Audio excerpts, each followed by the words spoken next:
Welcome. You're probably watching this webinar to learn a little bit more about how to help your kid plan for college. But college is so different than it was 20 or 30 years ago. You can't really plan for it in the same way.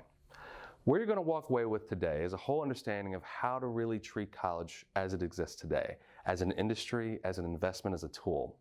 You'll also learn what the steps are in order to make this really work best for your family, so you can launch your kid in the brightest future for their best success and everything else that goes into that. So I always like to start this talk with understanding what is college today. And at its core, it's an investment. It's a big one, actually. In fact, I like to think of this no different than you buying a home than you buying retirement. In both of those cases, you're buying a large asset. College is no different than that. One, it is of the same cost magnitude as both of those, literally $80,000 to $200,000 on average. The other side of this is that there is literally a plethora of choice. There's 4,200 universities in this country, each one with an average of 200 different majors. In the concept of buying a house in any particular urban area, you may have 1,000 to 1,500 houses on the market at that particular time. You're never going to sift through that many options. You go to a realtor to help you narrow this choice down.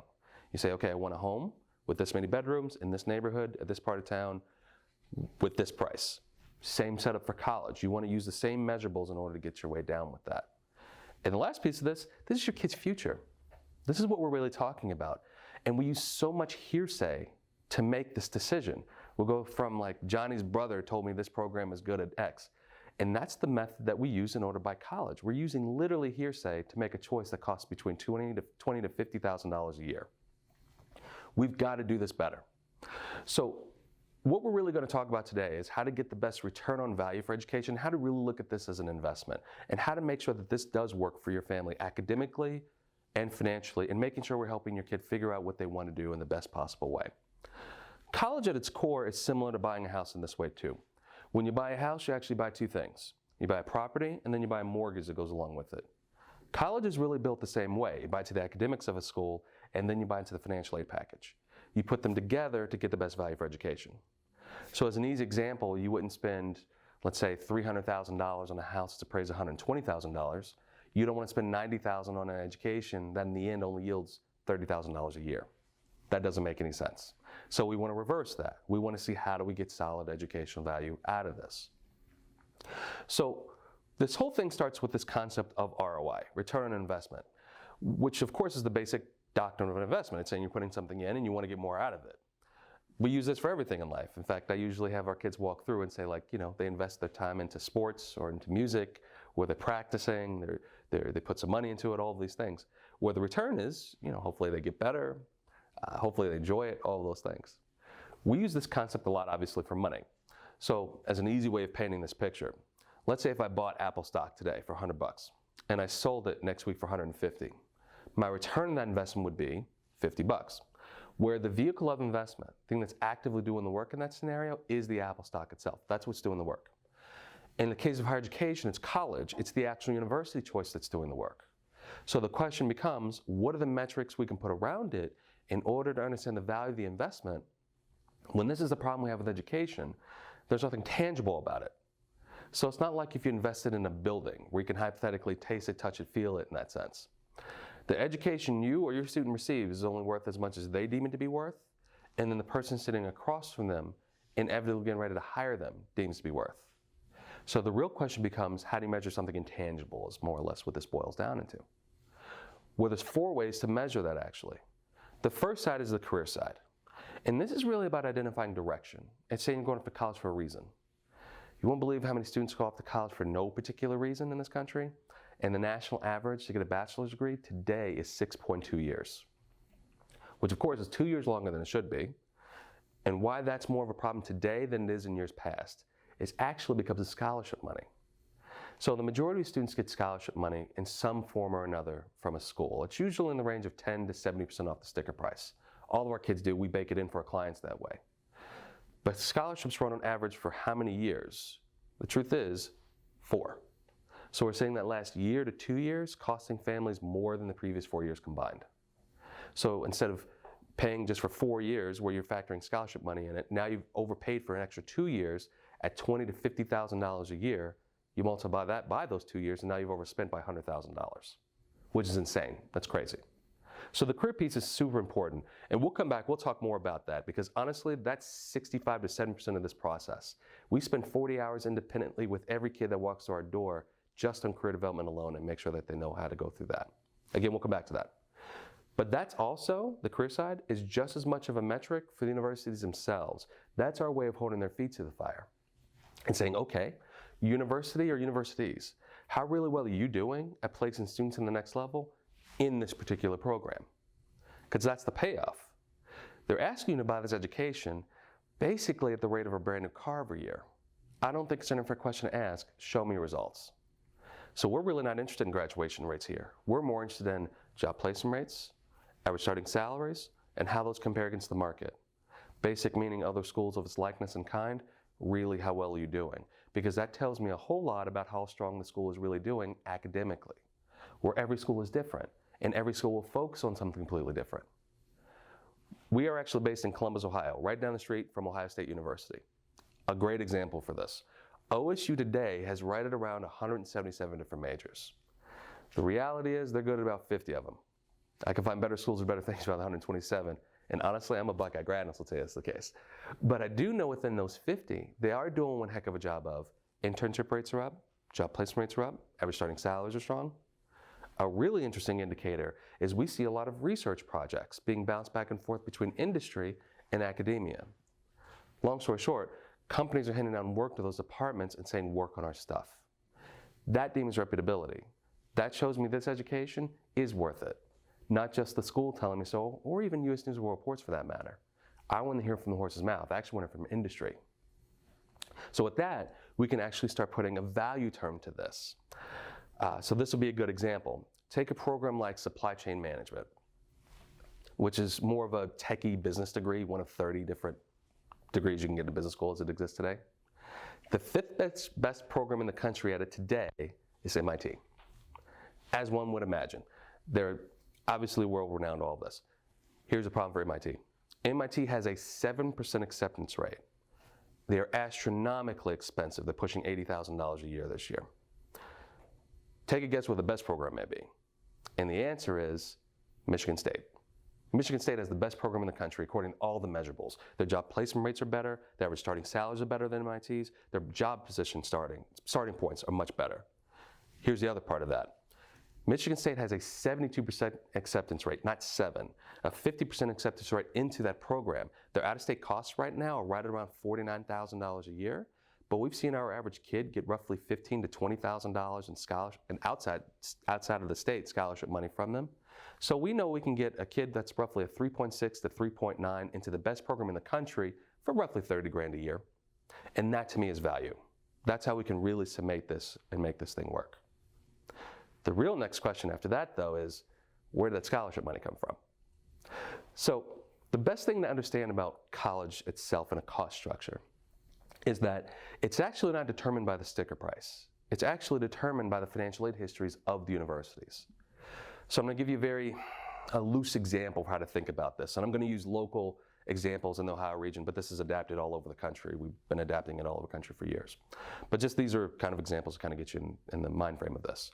Take a Harvard versus Ohio State, as in use that as your in-state school option, translate that into that, versus a school like Marietta, which is a small private school in the Ohio area, where if we look at tuition, Harvard's tuition right now is $50,000 a year. Ohio State is 11, and Marietta is 36. These are just tuition without room and board. Here's the question. Which school is the most affordable year to year for your kid or the average American kid to go to? And we would naturally think it's the in-state school option, being Ohio State in this example at 11,000. Interestingly enough, it's Harvard. Assuming you get it all three, let's play that assumption. You get in all three, the answer is Harvard. Why is that? Money. Money in the bank in particular. Think of colleges like individuals. They're like people. Every individual has a different amount of wealth accumulation. Colleges are no different. In the case of universities, we call their versions of bank accounts endowment funds. Harvard today is sitting on an endowment fund worth $39.2 billion, which means they could fund every kid that walked in the door for the next 70 years without taking a cent. And interestingly, they give that money out just as liberally. They have to because they're considered a nonprofit. Versus Ohio State today is sitting right around $5.2 billion, which is actually not bad. That actually puts them in the top 5% of all public schools. But that's not even a candle in the wind to what Harvard's sitting on. And let's pull the curtain back. Let's see what's really happening with these systems. Harvard has 3 times less students than Ohio State does. Harvard has 22,160 kids. Ohio State today has 65,000 that's part of the school system. Even further than that, only 50% of those kids at Harvard are even applying for aid. So that's really 11,000 kids that have access to a $39 billion endowment fund. Versus at OSU is 80% of those students are applying for aid. Need-based, non-need-based, merit-based, the whole 9 yards. So that's something like 48,000 students that have access to $5.2 billion. But the sticker prize is a fifth of it, so there's less room to cover. So we just went to these interesting financial patterns. So the last thing we look at in order to judge costs is the last number, student loan debt. How much debt is each kid walking out with after 4 years respectively at that school? The average debt walking to Harvard today, $15,000. That's it.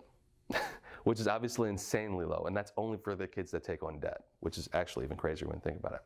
The average debt coming out of Ohio State at the same time was $28,200, which isn't terrible. The national average right now is about 34.5, pushing it. But here we have it, the school is a fifth of the price, but almost twice as expensive in the end, all because of money and how it flows through their system. And then there's another number that's just as significant as these, and truthfully, it's the most important number for every family that walks through our door. It's a number called non-need-based gift aid. That's how much money is a school giving when need is not a consideration are part of the formula. So the families we work with are all middle income to slightly above. Need is not a part of the formula base in the case. So the question becomes, how much is a school giving when that's the case? And the great thing is, every school reports it. Every one of them do. So you can actually get really fine on being able to predict exactly how much money to expect out of a school. We can a year in advance. So that way, when I look at, as the easy example of Harvard, I can see their middle-of-the-road kid, their 50th percentile kid, is getting a financial aid package worth $47,000 to $49,000 a year, with $43,000 to $47,000 of that in the form of gift aid, aka non-need-based gift aid, also known as scholarship money. So let's say the average kid is getting $45,000 a year for free from Harvard, which is absolutely true. 50 minus 45, of course, is $5,000. That's how much Harvard actually costs on average, about $5,000 a year. You tack on room, board, and books, no wonder their average debt's so low. They're literally overfunding every kid and then some, and we can read it straight from the financial aid histories. Versus a good school like Marietta. And Marietta is a good school. The problem is they're a small private school with just not a lot of resources. They're sitting on about $85 million right now, which are pennies to $100 bills in this game. So they can't afford nearly the same amount of kid. So their average financial aid packages are worth $15,000 to $17,000 on average, with 8 to 10 of that in the form of scholarship money. Make it easy, call it 10. 36 minus 10, of course, is 26. That's being passed in the form of 26,000. That's being passed in the form of cost or debt to the family and the student. You still have to tack on room, board, and books. Long story short, it drove their average debt numbers up to $40,000 on average per kid, which is crazy. There's no bachelor's degree in this country that's worth that much debt. So that's how we can actually determine the cost structure. It has a little bit to do with tuition, more so the financial aid histories and how they play out. And mind you too, this is very important to know, this isn't just Harvard versus the world. This is just an example of a high net worth institution versus middle of the road versus low net worth. And how you use it as a buying tool, just like you would for anything, honestly.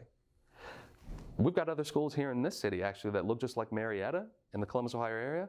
Same size, same setup, where honestly, much better financial positions. We've got 2 schools here like Capital and Denison. Capital is the same, roughly the same student population. They've got $300 million in the bank, literally 3 times more cash on hand. Denison has $800 million in the bank. They declared themselves need blind years ago, which means they don't care how much money you have. If they want you to be there, they'll make it work. That's the thing. We can rank any program in any field academically through us. You can also do the same financially, and they come out in vastly different arrays. So that's the first part. This is all just understanding, interpreting data. This is something we all sit around and do all day long. Where this changes for every family, for every kid, especially for every kid that walks through our door, where this actively becomes the investment, I should say, is the cost you should take on for this degree should not overcome or outweigh the career field that you choose. Long story short, don't overpay for the degree. In fact, do more than that. Pay fair market value for what the degree is worth. So as an idea for quickly how to understand this and concept of how we buy education today, let's say I get up and I go to Starbucks. I typically get a tall, skinny vanilla latte, which in the end is about $4.10. The cost of that coffee doesn't change, though, based off of how much money I have in the bank or how much I made the day before. Fair market value says it's worth $4.10. Then why in the world do we want education that way? Because right now, the cost of education is being based off of how much money you guys as a family have in the bank, according to the Fed through the FAFSA, and then how much the university says the sticker price of the school is. But we already know this about degrees at universities. Not all degrees are created financially equal. The truth is they're just not. Because you could go to school for something like accounting, which today you'll walk out making $50,000 a year, versus going to school for Greek mythology and classic studies. If you only go through a bachelor's degree, what do you do with it? The answer is nobody knows. The average starting salary for this coming out is on average about $24,000. Let's say the cost of the school is $30,000 annually. Is that the same cost value to both of these two kids? The answer is no. Because if you take on the same amount of cost and debt at this level that this kid can afford, you're in a world of hurt financially for years to come. That's where we institute our rule of thumb for cost and debt in our company, which is, as a student, they shouldn't be taking on any more than half of their anticipated annual salary in debt based off of the future career path that they choose. The parent contribution should truthfully be no more than twice that value. What that means in a long-winded way is that if you walked out as a teacher today, you'll walk out making, if you go through K through 5 early education teaching, you'll walk out making about $30,000 a year. Again, versus going to school for an accountant where you'll walk out making $50,000. Should you take the same amount of cost and debt for this degrees? No, because it's going to make twice as much the other. If you walk out as a teacher today, making 30 grand a year, you can afford about 15 grand in debt. You walk into school making 50, you can afford about 25. That's financially doable. That's financially responsible. That's a proper investment for a student. That's saying they can get out, live, function, work all on their own. The parent contribution should be no more than twice that. Meaning if you walk out as a teacher, kid takes on 15 grand in debt, parents should be paying no more than 30 in total for that. If you walk out as an accountant making 50, 25 grand in student loan debt, parents pay no more than 50, or about 12 and a half a year versus 7,500. Because that's the value of it. That's the active value of the degree. The rest of the money should be coming in the form of scholarship money from the school. That's why we need the financial histories in order to really make sure we're picking the right schools there. Where this becomes a big problem in our market, our universities, is we have a good school like Marietta, where their average debt is 40 grand coming out after 4 years. Their second biggest graduating degree today is early education. Average starting salary of 30 grand, average student loan debt of right around 40. What that translates into, $40,000 of student loan debt, is right around $550 a month for 10 years, which is an apartment, which is also a Tesla, being thrown at the door every month. On a $30,000 salary, this equation means they're moving back home. That's why we're seeing so much of that happening nowadays, because people are just taking on costs and debt rampantly without thinking about it. That's why we've got to go back to this from the start and really identify and understand, what is it you truly want to do? Let's really take the time to really work through those career pieces well. And it takes months to do that properly. Again, 40 hours independently with each kid is really where it just starts. That way we can find the schools that academically do that best by job placement, career placement. Then you match the cost structure up with it, so where you're buying it for the right value. And the last part of this is fit, and that's comfortability with the campus. Because if you're not comfortable, you're not going to be successful. So going through those metrics of big versus small, urban versus rural versus suburban. Distance, think of it more in terms of time instead of state to state. So do I want to be an hour to 2 hours away, or 3 or 4 hours away, or 5 hours plus? That actually is more of a logistics question for you guys as a family, because there's a long car ride, is every couple weeks, couple months, are there plane tickets involved? Logistically, how's this going to work out in the end? As we tend to see, a lot of people will make their whole college decision all about fit. They'll basically say, a student will say, my friend's going here, I like the mascot, or whatever the case may be. That is a terrible reason to make a $20,000 to $50,000 a year decision, but it is part of it. In fact, it's 1/4 of this whole decision analysis. All 4 of these have to be met in order to make a proper school choice. Truthfully, it's up to you guys as a family to decide which ones are the most important. We just say they all have to be accounted for. So how do you really start a process like this? How do you really begin working in the throes of something that literally costs this much and really have to work through the details of it? Well, interestingly enough, you start with the end in mind. You actually start with the career side with the student, which is really a loose interpretation of the academic. So the first question I always ask a kid when they walk in is not the question specifically, but how do they feel? How do they feel when they're being asked, what do you want to do with your life, future goals, majors? How does that make you feel? As you would imagine, the overwhelming answer is, I'm stressed, I don't know what to do with this. How am I going to figure out what I'm going to do for the rest of my life? Which, you know what? That's kind of the correct answer, because the truth is, that's a stupid question. It's a terrible question to ask a 15, 16, 17, 18-year-old. For an easy reason, how are you going to know what you're going to do for the next 40 years of your life? An easy example that I use for everybody is that I actually have a mechanical engineering degree. I specialize in jet engine mechanics, and here I'm doing college planning every day. The thing about that, even though my job and everything else has changed, that's the thing that shifts over time, which is the career path. The thing that didn't change, though, for me and for most people, are that my core principles stay the same. I'm still more analytical, more process-driven. But the construct around it, the work world around it, is the thing that shifted. So we'll have two types of kids that walk into our door. I'll have a valedictorian that'll walk in and say, I really want to be a neurosurgeon. Then I'll have, a 3.4, 3.9 kid, somewhere in a range, that says, I have no idea what I want to do. And you want to know the truth? They're the exact same point. This kid's just saying it because it sounds smart. They have no concept of the job. They've never actually seen it in action. They may have an interest in the brain and biology, but honestly, that's the extent of it. At least this kid's being honest about it. So what we have to do is dial them both back and really start engaging their interest and really start seeing where they really sit. Because that question of really, what do you want to study, what do you want to major, what do you want to do with your life, that's not really the right question, even though, of course, when we ask it, nobody means ill. Nobody's trying to put anybody in a bad spot. But the real question is, to the student, what do you want to affect? What really turns your motor? What gets you going? That's the question we'll answer at this point.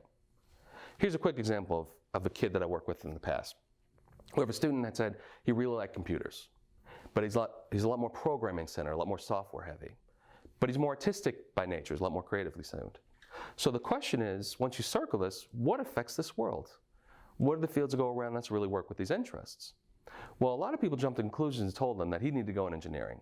He needed to go into electrical and computer engineering or computer science and engineering, which have a lot to do with these fields, the computer side of that, but nothing else in that list.